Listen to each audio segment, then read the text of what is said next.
تمہیں دین کی کیسے قدر ہو؟ تمہارا واسطہ نہیں پڑا، تمہارا اس سے خرچ کچھ نہیں ہوا۔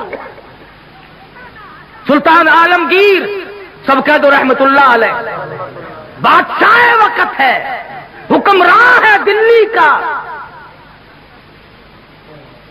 در خیبر سے لے کر چاٹاگاؤں کی پہاڑیوں تک سلطان عالمگیر کی بادشاہت ہے، مگر دیندار اتنا ہے، توجہ کرنا، بادشاہ عالمگیر کو مدنی کریم صلی اللہ علیہ وسلم کی 5000 حدیثیں زبانی یاد تھی۔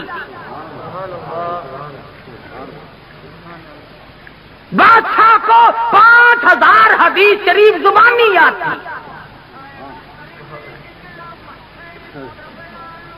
اور آج کل کی ہائی تعلیم کے بارے میں تمہیں بتاؤں، کتنے سالوں کی بات ہے، عام خاص باغ میں جلسہ ملتان میں ایک وزیر آیا، تقریر کرنے سے پہلے کہنے لگا پڑھو درود شریف لا الہ الا اللہ محمد الرسول اللہ۔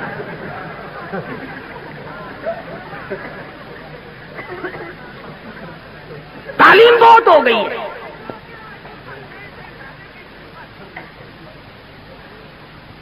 عالمگیر بادشاہ نے 40 علماء بٹھا رکھے تھے جو فتویٰ لکھتے تھے، رات کو فتوے سنا کرتا تھا اور اشکال پیدا کرتا تھا۔ ملا جیون رحمت اللہ علیہ عالمگیر کا استاد ہے، انتقال کر گیا، میں نے اور آپ نے بھی مر جانا ہے۔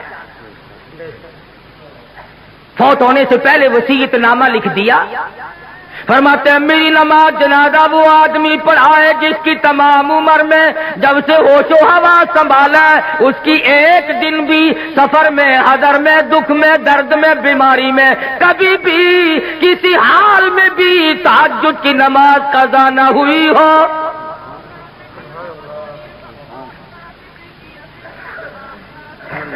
دلی کی جامع مسجد کے سامنے جنازہ رکھا ہے، سارا دن بیت گیا، علماء موجود ہیں، محدثین موجود ہیں، مفتی موجود تھے، قاری موجود تھے، قاضی موجود تھے، مگر کوئی جنازہ پڑھانے کی جرت نہیں کرتا۔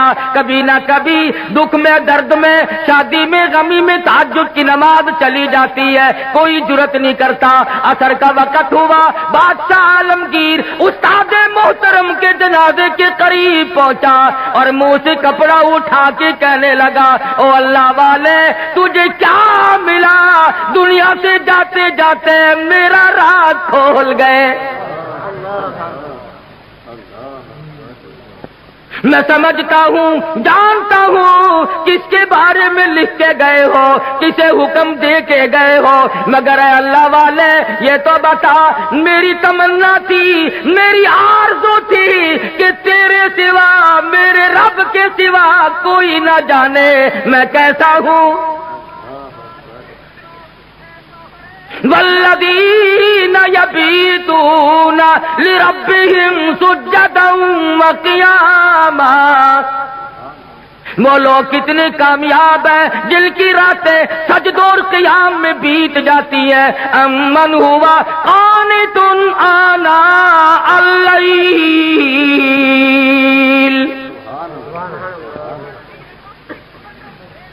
عالمگیر بادشاہ کھڑا ہو کے رو رہا ہے اور کہنے لگا اللہ والے تجھے کیا ملا؟ دنیا میں میرا راز کھول دیا، اب میں بڑا مشکل میں ہوں، اگر میں اپنا راز بچاتا ہوں تیرا جنازہ پڑھانے والا کوئی نہیں، تیرا جنازہ پڑھاتا ہوں تو میرا راز نہیں بچتا۔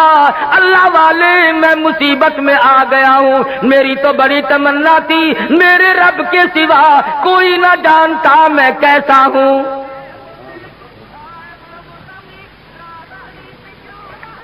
اب میں اور کیا کر سکتا ہوں، میرا اللہ مالک ہے۔ کھڑے ہو کر کے فرمانے لگے او لوگوں صف درست کرو، میں فقیر جنازہ پڑھاؤں گا۔ کبھی بادشاہ ایسے ہوا کرتے تھے، آج لوگوں چودھریوں کی اولاد قرآن نہیں پڑھتی، آڑتیوں کی اولاد قرآن نہیں پڑھتی، شیخوں کی اولاد قرآن نہیں پڑھتی، ملکوں کی اولاد قرآن نہیں پڑھتی، خانوں کی اولاد قرآن نہیں پڑھتی، تھانے دار کی اولاد قرآن نہیں پڑھتی، اے سی کی اولاد قرآن نہیں پڑھتی، تحصیلدار کی اولاد قرآن نہیں پڑھتی، اس لیے کہ اس کو کوئی مقدس کتاب نہیں مانتا۔ ساری عمر میں چودھری نے کبھی بنگلے میں، کوٹھی میں، مکان میں، دکان میں قرآن کو داخل نہیں ہونے دیا۔ ہر چیز مکان میں آئے گی، دنیا دار آئیں گے، چھوٹے بڑے، امیر و غریب، بنگلے میں، ڈیرے میں آئیں گے جائیں گے، مگر اللہ کے قرآن کے لیے داخلہ بند ہے۔ جب تک چودھری مرے گا نہیں قرآن کا داخلہ بند، جب تک شیخ مرے گا نہیں قرآن کریم کا داخلہ بند، جب تک ملک اور خان مرے گا نہیں اس وقت تک قرآن کریم کا داخلہ بند۔ جب مر جائے فوراً داخلہ کھلتا ہے۔ اس مسجد کے مولوی کو بھی بلا کے لاؤ، اس مسجد کے مولوی کو بھی بلا کے لاؤ، ادھر کے طالب علم بھی بلاؤ، ادھر کے طالب علم بھی بلاؤ، چاروں طرف بیٹھے ہیں، قرآن مجید کی تلاوت ہو رہی ہے، مرنے والے کا بیٹا بیچ میں کھڑا ہوتا ہے اور کہتا ہے مولانا او قاری صاحب آج تو اتنا قرآن پڑھو، آج تو اتنا قرآن پڑھو، آج تو اتنا قرآن پڑھو، میرے ابا مرحوم کو بہشت میں ٹھوک کے جانا۔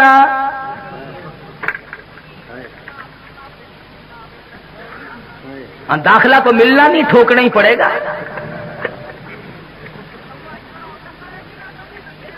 آج قرآن یاد آیا، اس کا مطلب تو یہ ہوا کہ یہ قرآن مردوں کے لیے اترا ہے۔ موٹر کار زندوں کے لیے، ہوائی جہاز زندوں کے لیے، ریل گاڑی، ہوائی تمام سواریاں، تمام سبزی ترکاری، پھل فروٹ، عورت مرد کے لیے، مرد عورت کے لیے زندہ چاہیے۔ اور لوگوں انصاف کرو، ہر چیز زندوں کے لیے، خدا کا قرآن مردوں کے لیے۔